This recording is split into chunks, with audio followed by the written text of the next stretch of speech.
Didi na the side chicks akina Sabina na Kanini. Wakenya wajue hawaongei kwa miamba ya Wakikuyu. Uhasama wanaongea mambo ya kumletea Raila shida, na waliufanya wakati wa campaign.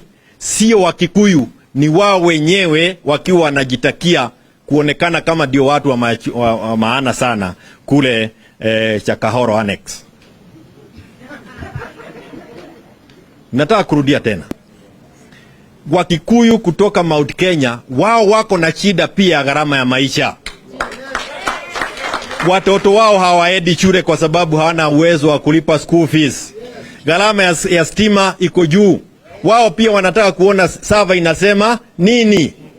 Kwa hivyo nyinyi wa Kenya mnapowaona wao 4 na 5 wakiongea, msiweke Wakikuyu pale. Sisi Wakikuyu tumekubali kuishi na jamii zingine zote Kenya hii kwa sababu wao ni wa Kenya kama sisi, na ndio tulisema na wakakataa. Saidi wanajisemesha one man one vote one sharing. Saidi wanasikia Gachagua akianza kusema kwa sababu anajua watu wa Mount Kenya wanaelewa hivyo ni kusema nini, kusema sisi wote ni sawa. Tunampenda, viongozi wote wako hapa na hatujali kusema huyu